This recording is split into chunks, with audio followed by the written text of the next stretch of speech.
వార్తలను సమర్పిస్తున్నారు. రాజమండ్రికి చెందిన Sagar kidney care super multi speciality hospital వైద్యులు డాక్టర్ శశాంక్ ఎండి డిఎం ప్రతి నెల 1వ ఆదివారం జంగారెడ్డిగూడెంలో వింధ్యా స్కిన్ క్లినిక్ కు విచ్చేస్తున్నారు. పూర్తి వివరాలకు సంప్రదించండి. Vindhya skin clinic, Bharat gas సమీపంలో, త్రివేణి కాలేజ్ రోడ్. నమస్కారం, సిటీ న్యూస్ కి స్వాగతం. ముందుగా ముఖ్యాంశాలు. పశ్చిమ ఏజెన్సీలో 2వ రోజు కొనసాగిన మన్యం బంద్, పాల్గొన్న ఆదివాసీ సంఘాలు.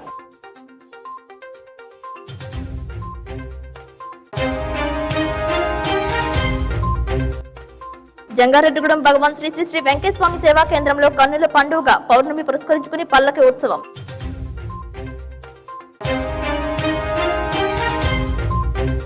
పశ్చిమ తూర్పు గోదావరి జిల్లాలను వణికిస్తున్న బర్డ్ ఫ్లూ, అప్రమత్తమైన అధికారులు.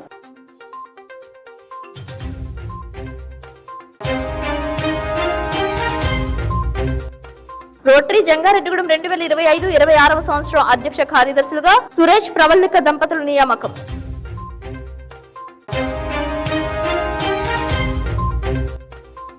గిట్టుబాటు ధరలు లేక ఆవేదన వ్యక్తం చేస్తున్న పత్తి రైతులు.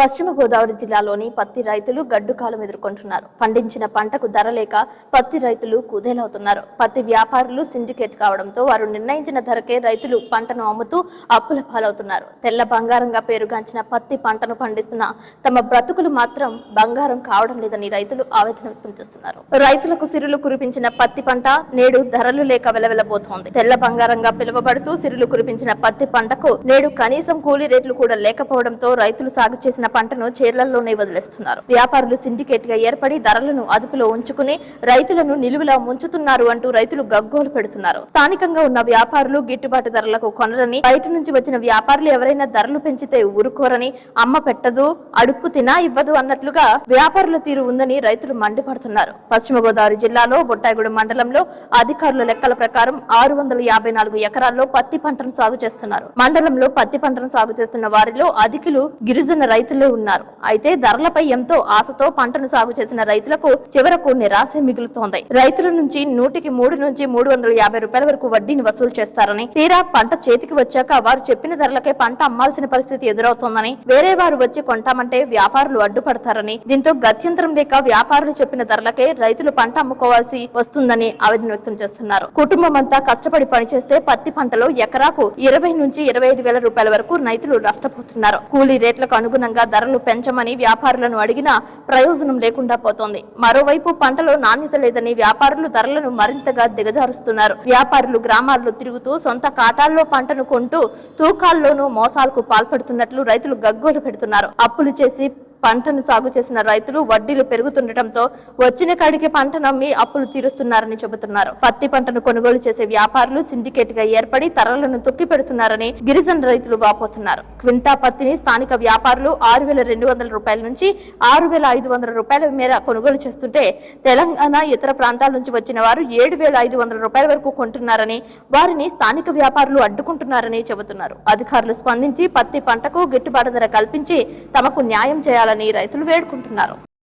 నా పేరు కారం వాసు, మాది అలివేరు పంచాయతీ ఎర్రాయిగూడెం గ్రామవాస్తుని. నేను ఒక రైతుని. మాది తాతల ముత్తాతల కాడ నుంచి వ్యవసాయ కుటుంబం. నేను ఇంచుమించు 70 ఎకరాల వ్యవసాయం సాగు చేస్తునేవాడిని. ఇలా సాగు చేస్తున్న క్రమంలో రాను రాను రాను నా వ్యవసాయం ఈ రోజు 20 ఎకరాలకి కుదించబడింది. ఎందుకు కుదించబడిందంటే, ఈ రోజు కష్టపడి పండించినటువంటి రైతుకి గిట్టుబాటు ధర అనేది గ్యారంటీ లేదు. ఏ సంవత్సరంలో ఏ రోజు ఏ రేటు ఉంటుందో కూడా తెలియట్లేదు. రైతు ఒక వస్తువు కొని పంట పండించాలంటే ఎరువుల కానుంచి విత్తనాల కానుంచి ప్రతిది కూడా ఎంఆర్పి రేట్ పెట్టి ప్రతి సంవత్సరం పెరుగుతూ ఉంది. కూలోడు కానుంచి, దుక్కుల కానుంచి, మందుల కానుంచి, ఎరువుల కానుంచి ప్రతిదీ పెరుగుతూ ఉంది. పెరిగిన దానికి అనుకూలంగా ఎంత కష్టపడి పండించినా గిట్టుబాటు ధర అనేది లేదు. చూడండి, నీరు 8,000 కాడ నుంచి 12,000 వరకు కింట ప్రతిని కొన్నారు. కానీ ఈ రోజు 6,000 నుంచి 6,500 కొన్నారు. అంటే ఏంటి? దేశానికి రాజే రైతు, అదే రైతే రాజు, రైతు దేశానికి వెన్నెముక. వాస్తవమే అది. కానీ ఈ రోజు ఇదే రైతు లేకపోతే దేశానికి సిరి సంపద తిండి అనేది లేదు. అలాంటి రైతుని ఎందుకు పట్టించుకోవట్లేదు ప్రభుత్వాలు? ఎలక్షన్ రాగానే ప్రతి ఇంటికి వచ్చి ఇది చేస్తాం అది చేస్తాం దండలు పెట్టి ఓట్లు అడిగే రైతులు ప్రజాప్రతినిధులు రైతు విషయంలో ఇంత నిర్లక్ష్యంగా ఎందుకు ఉంది? ఒక పండించే పంటకి ప్రతి పంట వరికి గిట్టుబాటు ధర లేదు, పత్తికి గిట్టుబాటు ధర లేదు, మొక్కజొన్న గిట్టుబాటు ధర లేదు, ఏ పంటకు కూడా గిట్టుబాటు ధర గ్యారంటీ లేదు, వారంటీ లేదు. రైతు పరిస్థితి చాలా దీనంగా ఉంది. ఈ విషయంలో ప్రభుత్వాలు ప్రజాప్రతినిధులు ఇప్పటికైనా కళ్ళు తెరవకపోతే దేశానికి వెన్నెముక కాదు, ఈ రోజు రైతు వెన్నెముక విరిగిపోయి ఆత్మహత్యలకు దారితీస్తున్న పరిస్థితి కనబడతా ఉంది.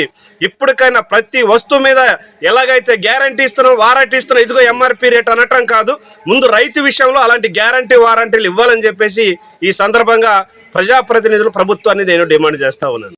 సో నా పేరు వచ్చి మడి మంగరాజు, అంతర్వేదిగూడెం గ్రామం, సో బుట్టగూడెం మండలం అనమాట. సో నేను రైతు. సో ఎందుకంటే నేను పత్తి వేసేవాళ్ళం అనమాట. సో 10 ఎకరాల వ్యవసాయం చేసేవాళ్ళం. అలా చేసుకుంటూ ఈ రోజు కాడికి వచ్చేపాటికి ఒక 4 ఎకరాల వరకు వచ్చింది. సో పత్తి అనేది తెల్ల బంగారం. సో తెల్ల బంగారం పండిస్తాం మనం. అలాంటిది ఈ రోజు పత్తికి మార్కెట్ ధర లేకపోయింది అనమాట. సో ఈ నీరుడికి ఈ విషయానికి చూసుకుంటే సో 3,000 4,000 డిస్టెన్స్ లో ఉంది. నీరుడు అయితే 12,000-14,000 వరకు వెళ్ళింది.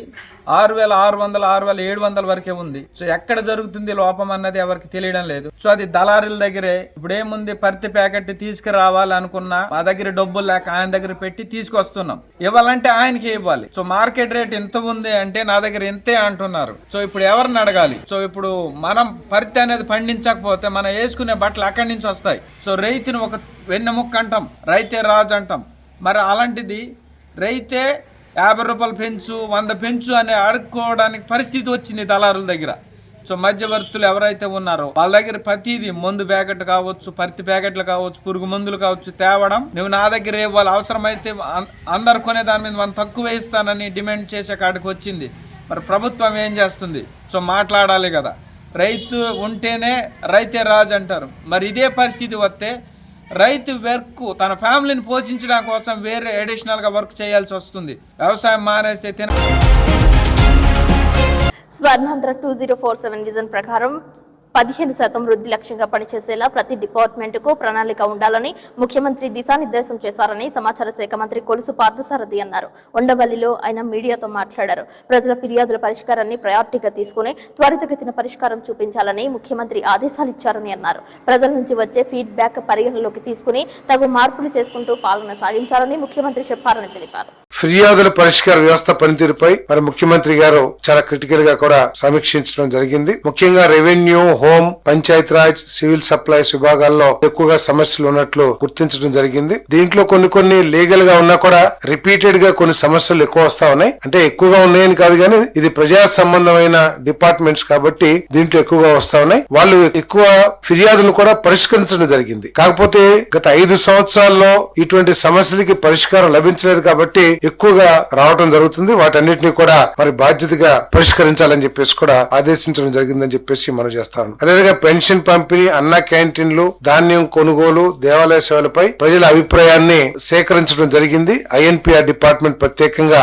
ఈ వ్యవస్థలకు సంబంధించి ప్రజల అభిప్రాయాన్ని, ప్రజల యొక్క సాటిస్ఫాక్షన్ లెవెల్స్ ని చాలా స్పష్టంగా తెలుసుకోవడం జరిగింది. ఫోన్స్ ద్వారా కానివ్వండి, ఐవీఆర్ఎస్ ద్వారా కానివ్వండి తెలుసుకోవడం జరిగింది. దాని మీద కూడా సమావేశంలో చర్చ జరిగిందని చెప్పేసి మనం చేస్తా ఉన్నాం. నిరంతరం ప్రజల అభిప్రాయాలు తెలుసుకుని ప్రజల అభిప్రాయాలకి కారణాలు ఏమిటో, అంటే వాళ్ళు ఏదన్నా సాటిస్ఫాక్షన్ గా లేకపోతే వాటికి కారణాలు ఏమిటో, ఆ కారణాలకు ముందు పునరావృతం కాకుండా ఉండే ఏ విధంగా చర్యలు తీసుకోవాలో ఆ డిపార్ట్మెంట్స్ కూడా మరి కృషి చేయాలని చెప్పేసి కూడా స్పష్టంగా తెలియజేయడం జరిగిందని చెప్పేసి మనం చేస్తాను. ముఖ్యంగా పెన్షన్లు ఇచ్చేటప్పుడు పెన్షన్లు ఇచ్చే అధికారులు గాని ఎవరైతే సిబ్బంది ఉన్నారో వాళ్ళ వ్యవహార తీరు ఏ విధంగా ఉంది, వాళ్ళు పెన్షన్ లబ్ధిదారులతో ఏ విధంగా ప్రవర్తిస్తా ఉన్నారు, వాటన్నిటి మీద కూడా మరి క్షుణ్ణంగా పరిశీలించాలని చెప్పేసి కూడా ఆదేశాలు ఇవ్వడం జరిగిందని చెప్పేసి నేను మనం చేస్తాను. స్వర్ణాంధ్ర 2047 విజన్ అనుసరించి 15% గ్రోత్ రేట్ ని సాధించడానికి, పర్ క్యాపిటల్ ఇన్కమ్ $42,000 ని అచీవ్ కావడానికి ఏ విధంగా మన డిపార్ట్మెంట్స్ ని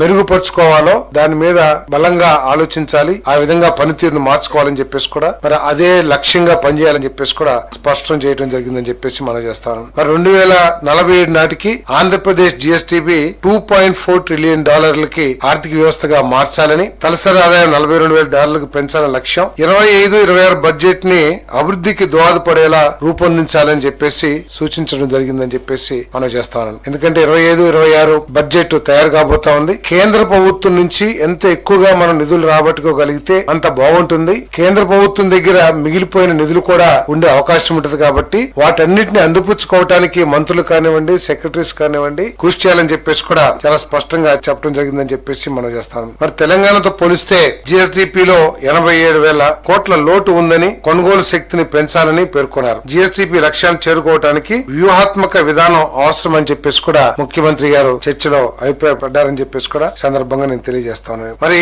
వీటన్నిటిని సాధించడానికి ఏదైతే స్వర్ణాంధ్ర 2047 విజన్ ఉందో దాన్ని సాధించడం కోసం రాష్ట్ర స్థాయిలో విజన్ మానిటరింగ్ యూనిట్ ఏర్పాటు చేసి జిల్లాల ద్వారా నియోజకవర్గ స్థాయిలో ప్రణాళికలు రూపొందించాలని చెప్పేసి చర్చించడం జరిగిందని చెప్పేసి మనం చేస్తాం. జిఎస్డిపి వృద్ధికి దోహదపడే ప్రాజెక్టులు గుర్తించి వాటిని ప్రత్యేక పోర్టల్ ద్వారా ట్రాక్ చేయడానికి కూడా మరి ఆలోచించాలని చెప్పేసి కూడా మరి సందర్భంగా చర్చించడం జరిగిందని చెప్పేసి మనం చేస్తాను.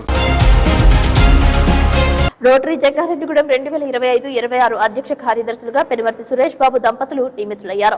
జంగారెడ్డిగూడెం రోటరీ క్లబ్ 2025-26 అధ్యక్షునిగా పెనుమర్తి సురేష్ బాబు, కార్యదర్శిగా సురేష్ బాబు సతీమణి సంధ్యా ప్రవల్లికను రోటరీ సభ్యులు ఎంపిక చేశారని, జూలై 1, 2025 నుండి జూన్ 30, 2026 వరకు వీరు బాధ్యతలు నిర్వహిస్తారని రోటరీ జిల్లా అసిస్టెంట్ గవర్నర్ దాకారపు కృష్ణ ప్రకటించారు. రోటరీ అధ్యక్షుడు ఉడా రామ్ గోపాల్ అధ్యక్షతన, కార్యదర్శి బౌరిశెట్టి హనుమాన్ తిలక్ నిర్వహణలో నూతన నాయకత్వ ఎంపిక ప్రత్యేక సమావేశం బుధవారం ఏర్పాటు చేశారు. శ్రీ మల్లాది సీతారామలింగేశ్వరరావు రోటరీ కమ్యూనిటీ హాల్లో ఈ కార్యక్రమం జరిగింది. చార్టర్ సభ్యులు మల్లాది సీతారామారావు, చామర్తి శ్రీరాముల సమక్షంలో ఎంపిక ప్రక్రియ ప్రారంభం కాగా వీరిరువురు అభ్యర్థిత్వాన్ని సభ్యులు ఏకగ్రీవంగా సమావేశంలో ఆమోదం తెలిపారు.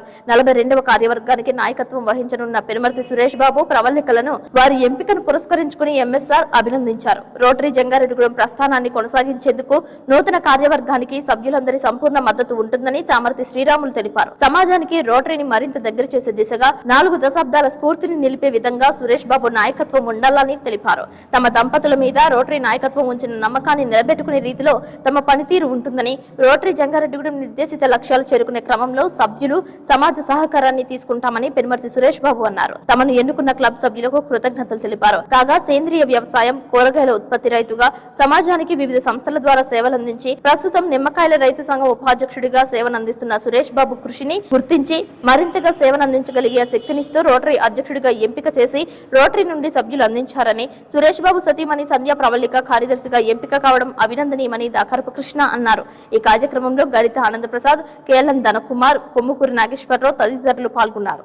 నమస్కారం. ఈ రోజున రోటరీ క్లబ్ జంగారెడ్డిగూడెం సభ్యుల సమక్షంలో రోటరీ నూతన కార్యవర్గం 2025-26 సంవత్సరానికి అధ్యక్ష కార్యదర్శుల్ని ఎన్నుకోవడం జరిగింది. 2025-26 సంవత్సరానికి అధ్యక్షునిగా పెనుమర్తి సురేష్ గారు, కార్యదర్శిగా పెనుమర్తి సంధ్యా ప్రవళిక గారిని సభ్యులందరూ కూడా ఏకగ్రీవంగా ఎన్నుకోవడం జరిగింది. వీరు రేపు 1 జూన్ 2025 నుంచి 1 జూలై 2025 నుంచి ఛార్జ్ తీసుకోవడం జరుగుతుంది.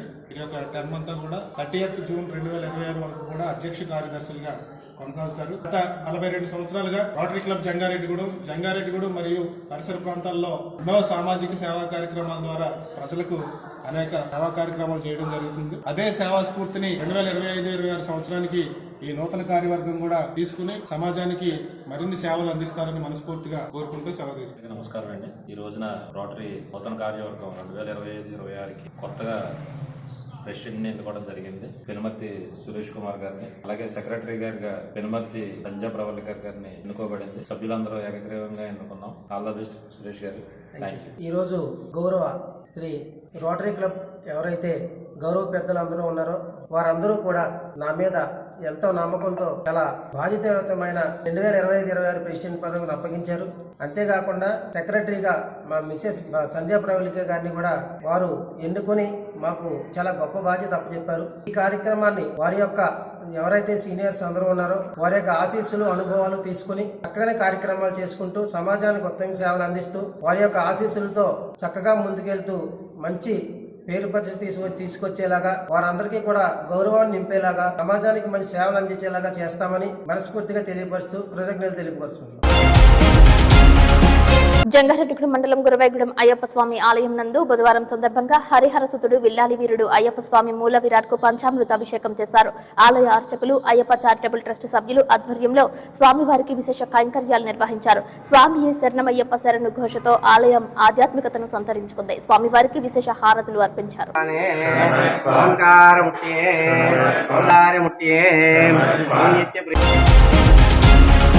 పోలవరంలో వ్యాన్ పై మద్యం విక్రయిస్తున్న దృశ్యాలు సోషల్ మీడియాలో వైరల్ కావడంతో అధికారులు స్పందించారు. స్టేట్ ఎక్సైజ్ ఎన్ఫోర్స్మెంట్ అధికారులు వాన్ గుర్తించారు. ఈ వ్యాన్ లో 2 వ్యక్తుల వద్ద మద్యం సీసాలను మరియు మద్యం విక్రయిస్తున్న వ్యాన్ ను సైతం స్వాధీనం చేసుకున్నారు. 2 వ్యక్తులపై కేసు నమోదు చేశారు. జంగారెడ్డిగూడెంలో గోకుల తిరుమల పారిజాతగిరిలో దివ్య ప్రబంధ అధ్యయనోత్సవాలు కన్నుల పండుగ నిర్వహించారు.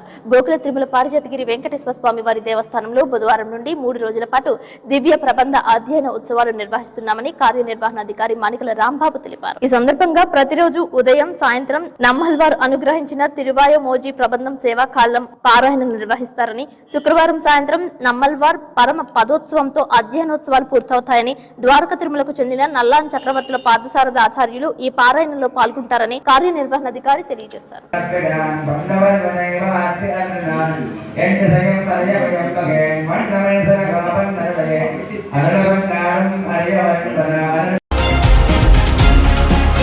జంగారెడ్డిగూడెంలో భగవాన్ శ్రీ శ్రీ శ్రీ వెంకటస్వామి సేవా కేంద్రం నందు పౌర్ణమి సందర్భంగా పల్లకి సేవ నిర్వహించారు.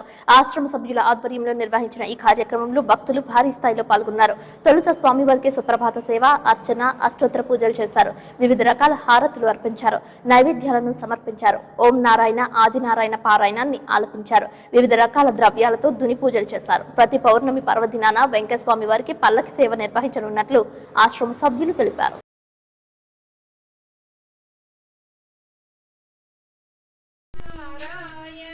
ఓం నారాయణాది నారాయణ నారాయణాది నారాయణ ఓం నారాయణ ఓం నారాయణాది నారాయణ ఓం నారాయణాది నారాయణ. కేంద్ర మంత్రి రామ్మోహన్ నాయుడు చేతుల మీదుగా శ్రీ వాసవి కన్యకా పరమేశ్వరి అమ్మవారి చరిత్ర డాక్యుమెంటరీ విడుదల చేశారు. ఆర్యవైశ్య కార్పొరేషన్ చైర్మన్ డూండి రాకేష్ ఆధ్వర్యంలో రూపొందించారు. ఈ డాక్యుమెంటరీని విడుదల చేయడంపై సర్వత్రా హర్షం వ్యక్తమవుతోంది. ఈ కార్యక్రమంలో ఎంపీలు గంటి హరీష్, పార్థసారథి, ఎమ్మెల్యే బొజ్జల సుధీర్ రెడ్డి పాల్గొన్నారు. పలు ఆర్యవైశ్య సంఘాల నేతలు అమ్మవారి చరిత్ర డాక్యుమెంటరీ విడుదల చేయడం ఆనందదాయకమని తెలిపారు. ఈ సందర్భంగా రామ్మోహన్ నాయుడు అమ్మవారి చరిత్రను ఆసక్తిగా తిలకించి వివరాలు అడిగి తెలుసుకున్నారు.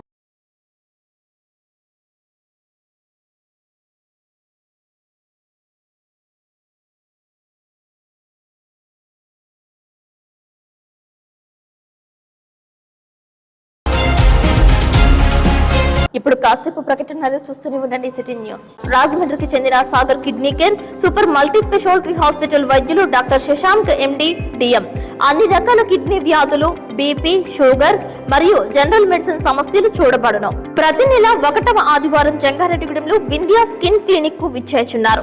కిడ్నీ సమస్యలకు మధ్యతరగతి ప్రజలకు అందుబాటులో ధరలు కలవు. డయాలసిస్ 2100 రూపాయలు, జనరల్ వార్డుకు 1500 రూపాయలు, సింగిల్ రూమ్ కు 2500 రూపాయలు, ఐసీయూకు 6000 రూపాయలు మాత్రమే. పూర్తి వివరాలకు సంప్రదించండి. Vindhya skin clinic, Bharat gas సమీపంలో, త్రివేణి కాలేజ్ రోడ్. ప్రతి నెల 1వ ఆదివారం ఉదయం 10:30 నుండి డాక్టర్ అందుబాటులో కలరు. Cell number 9491396555.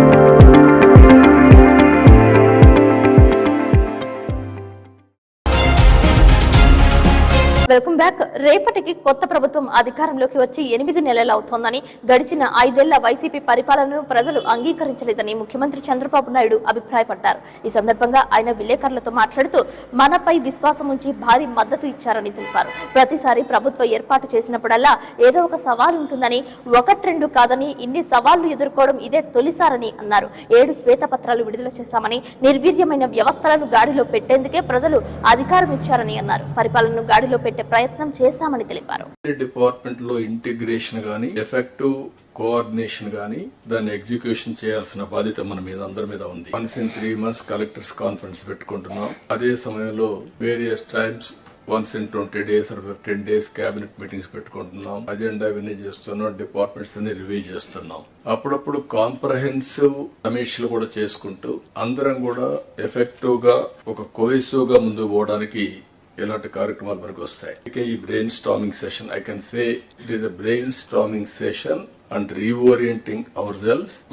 ఏం చేయబోతాం క్లారిటీ రావడానికి సమావేశం పెట్టుకున్నాం. 8 నెలలుగా ఎగ్జాక్ట్ గా నేను ఎవ్రీ అవర్ క్యాలిక్యులేట్ చేసుకుంటున్నాను. బై టుమారో 12వ తారీఖు నేను ప్రమాణ స్వీకారం చేసి 8 months అవుతుంది. కొత్త గవర్నమెంట్ వచ్చి 8 months అవుతుంది. ఇచ్చిన తీర్పు కూడా మీరు చూస్తే ఒక హిస్టారికల్ మ్యాండేట్ ఇచ్చారు. ఇటీవల కాలంలో ఎప్పుడు కూడా ఇలాంటి మ్యాండేట్ రాలేదు. 93% స్ట్రైక్ రేట్.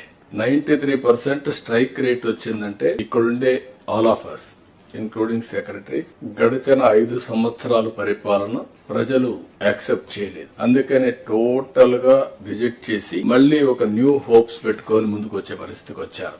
అయితే డిఫరెంట్ టైమ్స్ డిఫరెంట్ ఛాలెంజెస్ ఉన్నాయి, కానీ ఇన్ని ఛాలెంజెస్ ఎప్పుడూ రాలేదు. ఒక పక్కన మొరేల్ ఆఫ్ ది ఆఫీసర్స్, ఇంకో పక్క some of the departments are defunct, some of the programmes are derided. Government of India నుంచి మనం గుర్తుపెట్టుకోవాల్సింది ఎప్పుడు కూడా సెంటర్ స్టేట్ రెండు కూడా 3 గవర్నమెంట్లు ఉంటాయి. Local self government, state government, central government. Central government వాళ్ళ ప్రోగ్రామ్స్ వాళ్ళు కన్సీవ్ చేస్తారు. స్టేట్ గవర్నమెంట్ మన ప్రోగ్రామ్స్ చేస్తాం. సెంట్రల్ గవర్నమెంట్ ప్రోగ్రామ్స్ అనుసంధానం చేసుకుంటాం. దగ్గర 90 సెంట్రలీ స్పాన్సర్ స్కీమ్స్ ఉంటే టోటల్ గా అన్ని కూడా డిఫంక్ట్ అయిపోయినాయి. ఫండ్స్ డైవర్ట్ చేసే పరిస్థితికి వచ్చారు. వీటన్నింటిపైన మనం ఒక 7 వైట్ పేపర్స్ అన్ని పబ్లిసైజ్ చేశాం. పబ్లిక్ కూడా మనం గుర్తుపెట్టుకోవాల్సింది, ఒకసారి పనిష్ చేశాం, మీరు వచ్చారు, మొత్తం సరిచేస్తారనే ఉద్దేశంతో మీకు మ్యాండేట్ ఇచ్చామనే అభిప్రాయంతో ఉంటారు. అది ఉన్నప్పుడు మనం ఎక్స్ట్రా ఎఫర్ట్స్ పెట్టాల్సిన బాధ్యత మనందరిపైన ఉంది. గుండెపోటుతో మృతి చెందిన మహిళ కంటిదానం చేసిన సంఘటన పోలవరం మండలం కొత్తపేట గ్రామంలో చోటు చేసుకుంది. గ్రామానికి చెందిన పసుపులేటి అనిత గుండెపోటుతో మంగళవారం అకాల మరణం చెందారు. కుటుంబ సభ్యులు ఆమె మరణానంతరం రాజమండ్రి శ్రీ రాధాకృష్ణ ఐ బ్యాంక్ కు సమాచారం అందజేశారు. సమాచారం అందుకున్న చారిటీస్ టెక్నీషియన్స్ రాత్రి 11 గంటలకు కొత్తపేటకు చేరుకుని మృతదేహంలో కంటి కార్నియాలను సేకరించారు. ఈ సందర్భంగా వారి కుటుంబ సభ్యులు మన మరణం మరొకరికి చూపునిచ్చేలా చేయడం పునర్జన్మతో సమానమని భావోద్వేగంగా తెలిపారు. కంటి దానం చేసిన పసుపులేటి అనిత కుటుంబం ఈ మహోన్నతమైన నిర్ణయంతో మరొకరి జీవితంలో వెలుగు నింపారు. గ్రామస్తులు, బంధువులు వారి నిర్ణయాన్ని అభినందించారు.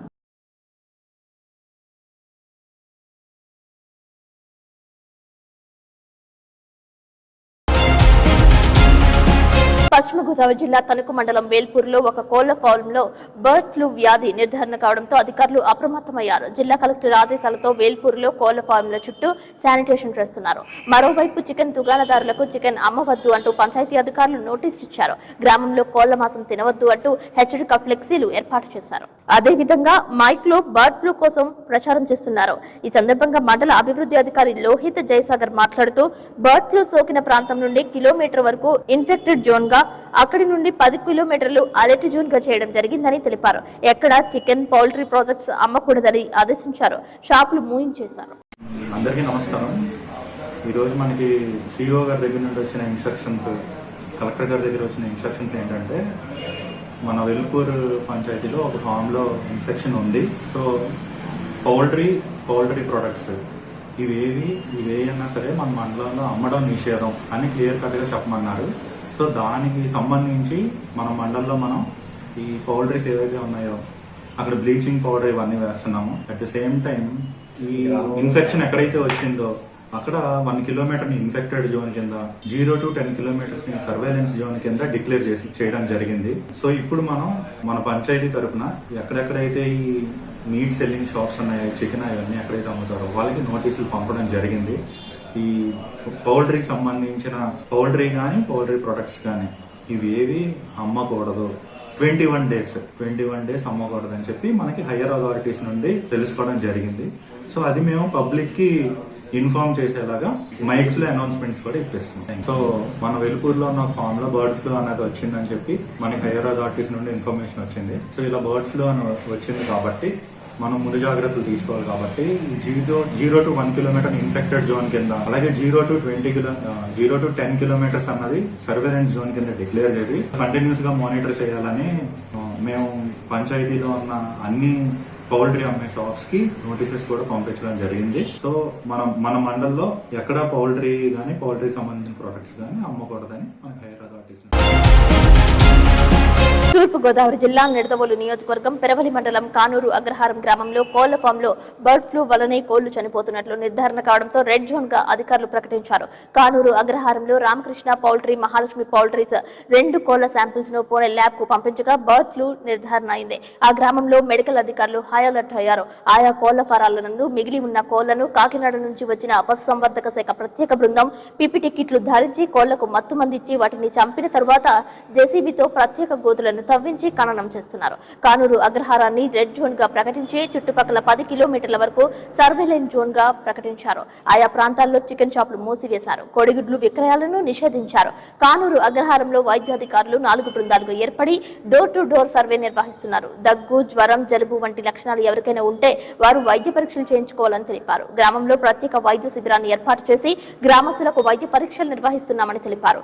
ఇప్పటి వరకు 712 ఇళ్లకు 954 మంది కుటుంబాలను 2713 మందికి పరీక్షలు చేసినట్లుగా అధికారులు తెలిపారు. ఇప్పటి వరకు ఈ సర్వేలో ఎవరికి కూడా బర్డ్ ఫ్లూ వ్యాధి లక్షణాలు గుర్తించలేదని అధికారులు తెలిపారు. కానూరు అగ్రహారం విలేజ్ లో బర్డ్ ఫ్లూ అనేటువంటి అనుమానంతో ఇక్కడ ప్రికాషనరీ మెజర్స్ అన్ని తీసుకోవడం జరుగుతుంది. ముఖ్యంగా ఈ ప్రజలకు ఏ విధమైనటువంటి బర్డ్ ఫ్లూ కేసులు కూడా సోకకుండా ఉండేందుకు ఈ మెడికల్ క్యాంప్స్ మరియు ఫీల్డ్ సర్వే చేస్తున్నారు. అదే కాకుండా ఈ పౌల్ట్రీస్ లో కూడా రకరకాలైనటువంటి చర్యలు తీసుకుంటున్నారు. ఇంకా ఈ బర్డ్ ఫ్లూ అనేటువంటి అనుమానంతో ఈ రెడ్ జోన్ గా ప్రకటించి ఈ ప్రజలను కూడా అటు ఇటు రాకపోకలను నిలుపుదల చేశారు. అలాగే మెడికల్ క్యాంప్ లో మరియు ఫీల్డ్ లో సర్వే చేసి ప్రజలకు ఏ విధమైనటువంటి లక్షణాలు ఉన్నా సరే వెంటనే వచ్చి ట్రీట్మెంట్ చేసుకోవాల్సిందిగా మెడికల్ ఆఫీసర్ కోరుతున్నారు. అదే కాకుండా ఈ ఇంటింటికి సర్వే చేసి ఈ జ్వర పీడితులను అలాగే గొప్ప దగ్గు ఉండే లక్షణాలు ఉండేటువంటి వారిని కూడా డిటెక్ట్ చేసి ముఖ్యంగా వీళ్ళందరూ కూడా టాబ్లెట్స్ గట్టి ఇచ్చి ట్రీట్మెంట్ చేస్తున్నారు. పెరవలి మండలం కానూరు అగ్రహారం గ్రామం అండి. ఇది అనంతలక్ష్మి పౌల్ట్రీ ఫామ్ పక్కన 1 కిలోమీటర్ పరిధిలో బర్డ్ ఫ్లూ వ్యాధి సోకిందని అధికారులు చెప్పారండి. దానివల్ల ఇప్పుడు మా పౌల్ట్రీ కూడా డిస్మెటిల్ చేయాలి, అదే క్లోజ్ చేయాలి, కప్పెట్టేసేయాలని అధికారులు వచ్చారండి. సరే మీ ఇష్టం, ఇంకా నాకైతే చాలా లాస్ గా ఉందండి. ఇక్కడ కోడికి వచ్చి 400 రూపాయలు గుడ్డు స్టేజ్కి వచ్చేసరికి ఖర్చు అవుతుంది. కాకపోతే ఇప్పుడు గుడ్డు స్టేజ్కి వచ్చేసరికి ఇప్పుడు వీళ్ళు వచ్చి ఇలా చేయాలంటున్నారు. ఇక్కడ అయితే వ్యాధి ఏమీ లేదు, కాకపోతే 1 కిలోమీటర్ పరిధిలో ఉండడం వల్ల ఖచ్చితంగా తీసేయాలంటున్నారండి అధికారులు. తక్కువ రేటుకి కూడా మేము 10 days నుంచి ఇలాగా ఇబ్బంది పడతాం. 20 రూపాయలకి 10 రూపాయలకి కూడా అమ్మే పరిస్థితి వచ్చిందండి రైతులు. కోడి వల్ల కానీ గుడ్డు వల్ల కానీ ఏ విధమైన హాని జరగదు. అది త్వరలోనే అందరికీ తెలుస్తుందండి. కాకపోతే ఇప్పుడు ఉన్న పలంగా ఇలా చేయడం వల్ల మాకు చాలా లాస్ అవుతాయి జరుగుతుందండి. 60-70 లక్షలు. కాకపోతే గవర్నమెంట్ ఇది ఏదో 70 రూపాయలు 80 రూపాయలు ఇస్తాం కోడి కానీ ఏదో చెప్తున్నారు. చాలా అన్యాయం అండి. మరి 400 రూపాయల వరకు అవుతుంది. ఒక చిన్న పిల్లే 47 రూపాయలండి కోడి పిల్ల. దాని గుడ్డు స్టేజీ వరకు 140 రోజులు 135 రోజులు పెంచవలసిన వస్తే కానీ గుడ్డు తయారవుదండి. ఈ రోజు అధికారులకు సహకరించవలసిన పరిస్థితి వచ్చింది. మరి మాకు వచ్చిన లోటుకి నష్టానికి మాకు కొంచెం న్యాయం జరిగేలా మాత్రం చేయాలండి ఖచ్చితంగా. ముందుగా మా టీం అంతా కూడా ఇది ఏవియన్ ఇన్ఫ్లుయెంజా కంట్రోల్ విషయంలో భాగంగా ఏంటంటే మా టీం డాక్టర్స్ కానీ మిగతా ఏహెచ్ఏలు కానీ పారాస్టాఫ్ కానీ అందరూ కూడా రావడం జరిగింది. ఈ రోజు 5 టీమ్స్ ఇక్కడ ఫామ్ చేసి ఇక్కడ ఉన్నటువంటి 2 ఫామ్స్ లో మనకి ఏవియన్ ఇన్ఫ్లుయెంజా వైరస్ వచ్చింది. దాన్ని కంట్రోల్ చేయడంలో భాగంగా ఈ రోజు అన్నింటినీ కూడా కల్ చేయడం జరుగుతుంది. మనకి ఫిజికల్ గా ఎన్నైతే బర్డ్స్ ఫామ్ ప్రిన్సెస్ లో ఉన్నాయో వాటిని అన్నింటినీ కూడా ఎనెస్థీసియా ఇచ్చి, అంటే వాటికి ఏ విధమైన నొప్పి లేకుండా మత్తు పదార్థం ఇచ్చి తర్వాత మెడ మెలిక పెట్టి వాటిని చంపడం జరుగుతుంది. చంపిన తర్వాత గన్నీ బ్యాగ్స్ లో పూర్తిపెట్టి రికమెండేషన్స్ ప్రకారం గవర్నమెంట్ ఆఫ్ ఇండియా నామ్స్ ఏ అయితే ఉన్నాయో వాటి ప్రకారం కూడా 2 మీటర్ల లోతు, 2 మీటర్ల ఎడల్పు, 2 మీటర్లు ఎత్తు ఉన్నటువంటి వీటిని గొయ్యితో తీసి గోతులో పాతి పెట్టిన తర్వాత దాని ఈ చుట్టుపక్కల గ్రామాల్లో స్ప్రెడ్ అవ్వకుండా సర్వేలెన్స్ జోన్ అని 10 కిలోమీటర్ల లోపు కూడా అందరినీ కూడా టీమ్స్ ఏర్పాటు చేయడం జరిగింది. వాళ్ళందరూ కూడా విజిలెంట్గా ఉండి అక్కడ ఏమైనా ప్రాబ్లం ఉంటాయి. తర్వాత ఏంటంటే ఆ ఏరియాలో ఉన్నటువంటి ఏ విధమైన మాంసం కానీ గుడ్లు కానీ అన్ని బయటకు వెళ్ళకుండా అది కూడా చర్యలు చేసుకోవడం జరుగుతుందండి. Thank you. స్పీకర్ అయ్యన్న పాత్రుడి వ్యాఖ్యలను ఖండిస్తూ పశ్చిమ ఏజెన్సీలోని పుట్టాయిగూడెంలో రెండో రోజు బంద్ కొనసాగింది. గిరిజన సంఘాలు, ఆదివాసీ సంఘాలు బంద్ను పాటించాయి. వ్యాపారాలు, ప్రభుత్వ కార్యాలయాలు మూసివేశారు. గిరిజన చట్టాలను కాపాడాలని ఆదివాసీ సంఘ నేతలు కోరారు. కారం Raghava, CPM new democracy party జిల్లా కమిటీ సభ్యుడిని. ఈరోజు బంద్ చేయటం ప్రధాన కారణం చింతకాయల అయ్యన్న పాత్రుడు వ్యాఖ్యలు ఏవైతే ఉన్నాయో వాటిని మేము పూర్తి ఖండిస్తున్నాం. విశాఖపట్నంలో టూరిజాన్ని అభివృద్ధి చేయాలనే ఉద్దేశంతో ఏజెన్సీ ప్రాంతాల్లో ఉండేటువంటి చట్టాలను సవరణ చేయాలనే ఉద్దేశంతో మాట్లాడటం అనేది చాలా అన్యాయమైంది. ఈరోజు ప్రధానంగా గిరిజన ప్రజలు ఎవరైతే ఉన్నారో వాళ్ళ అభివృద్ధికి కాకపోవడం గల కారణం ఈ యొక్క కూటమి ప్రభుత్వం, గత ప్రభుత్వాలు అనేది మేము ప్రధానంగా భావిస్తున్నాం. ఈరోజు 70 చట్టాన్ని సవరించడం అంటే ఈరోజు అయ్యన్న పాత్రుడు ఒకళ్ళే దీని వెనకాల లేరు. దీని వెనకాల కూటమి ప్రభుత్వం ఆలోచన విధానం ఉందనేది కూడా మా పార్టీ మేము భావిస్తున్నాం. కాబట్టి ఇటువంటి ఆలోచన విధానాన్ని ఏ రోజు కూడా ఈ ప్రభుత్వాలు తీసుకురావద్దనేది మా యొక్క ఆలోచన. అదేవిధంగా ఈరోజు వాళ్ళు మాట్లాడే మాటల్లో ఈరోజు వాళ్ళు ప్రధానంగా ఆలోచించాల్సింది గిరిజనులు అభివృద్ధి కాకపోవడం గల కారణం ఈ ప్రభుత్వాలు అనేది కూడా ప్రధానంగా ఈ ప్రభుత్వాలు గుర్తించాలి. ఎందుకంటే రోడ్లు వేయకపోవటం, వాళ్ళకి స్కూల్ కట్టించకపోవటం, వాళ్ళకి విద్య, అదేవిధంగా చదువు విషయంలో కూడా, వైద్య విషయంలో కూడా ఈరోజు ఈ ప్రభుత్వాలు వెనకబడుతనం ఈరోజు స్పష్టం కానొస్తుంది. అది గిరిజనుల మీద స్పష్టం కానొస్తుంది. కాబట్టి ఈ యొక్క వాక్యాలని వెంటనే Ayyanna Patrudu ఉపసంహరించాలని CPM new democracy పార్టీగా, ఆదివాసీ సంఘాలుగా మేము డిమాండ్ చేస్తున్నాం. తెలం రామకృష్ణ, ఆంధ్రప్రదేశ్ ఆదివాసీ గిరిజన సంఘం. ఈరోజు రాష్ట్ర వ్యాప్తంగా ఆదివాసీ గిరిజన సంఘాలు అఖిల పక్షాల ఆధ్వర్యంలోని మన్యం బంద్ జరుగుతోంది. ఈరోజు రేపు ఈ బంద్ జరుగుతోంది. ఈ జరగటానికి ప్రధాన కారణం చింతకాయల అయ్యన్న పాత్రుడు మన అసెంబ్లీ స్పీకర్ గారు అరకు ఉత్సవాలకు వచ్చి ఏజెన్సీ ప్రాంతంలోని 170 చట్టం ఉండటం వల్ల ఏజెన్సీ ప్రాంతం అభివృద్ధి జరుగుతలేదు. ఇక్కడ పెట్టుబడులు పెట్టాలంటే గిరిజనులు పెట్టలేరు. కాబట్టి గిరిజనేతలకి అవకాశాలు కల్పించేటట్టు 170 చట్టంలో సవరణ చేయాలని వాళ్ళు వ్యాఖ్యానించారు. దాన్ని మేము తీవ్రంగా ఖండిస్తూ ఉన్నాం. 170 చట్టాన్ని కాపాడాల్సిన వాళ్ళే ఈ రకంగా మాట్లాడటం సరైనది కాదంటున్నారు. ఈరోజు ఏజెన్సీ ప్రాంతంలో అడివక్కుల చట్టం వచ్చింది. 2006లో అడివక్కుల చట్టం వచ్చింది. ఈరోజు పట్టాలు లేవు. ఏజెన్సీ ప్రాంతంలో అక్రమంగా భూములు కొంతమంది గిరిజనేతలు సాగులో ఉన్నారు. వాటిని బయటికి తీసి గిరిజనులు పంచాలి. ఈరోజు ఏలూరు జిల్లాలోని 57,000 ఎకరాలు భూమి అన్యకాంతమైంది. అది గిరిజనులకు సంబంధించిందని ఆనాడు రెడ్డి నాయక్ గారు అన్నారు. ఈ రోజు కూడా ఆ భూములు బయటికి తీయలేదు. ఏమైనాయో ఈ రోజు కూడా తెలియదు. కాబట్టి 170 చట్టాన్ని, అడవక్కుల చట్టాన్ని అభివృద్ధి వాటిని కాపాడాల్సిన ప్రజాప్రతినిధులే ఈ రకంగా మాట్లాడుతూ ఉన్నారు. వాటిని నిరసిస్తూ ఈరోజు రాష్ట్ర వ్యాప్తంగా బంద్ జరుగుతూ ఉంది. అన్ని చోట్ల బంద్ సంపూర్ణంగా జరుగుతూ ఉంది. వార్తలు ముగించే ముందు ముఖ్యాంశాలు మరొకసారి. పశ్చిమ ఏజెన్సీలో రెండవ రోజు కొనసాగిన మన్యం బంద్, పాల్గొన్న ఆదివాసీ సంఘాలు.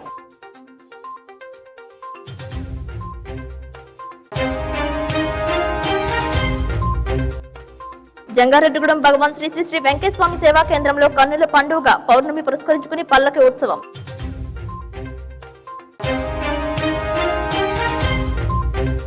పశ్చిమ తూర్పు గోదావరి జిల్లాలను వణికిస్తున్న బర్డ్ ఫ్లూ, అప్రమత్తమైన అధికారులు.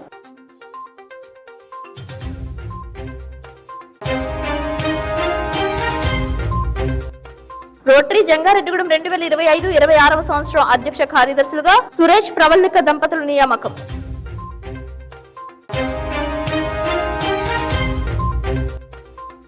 గిట్టుబాటు ధరలు లేక ఆవేదన వ్యక్తం చేస్తున్న పత్తి రైతులు. ఈ వార్తలు ఇంతటితో సమాప్తం. నమస్కారం.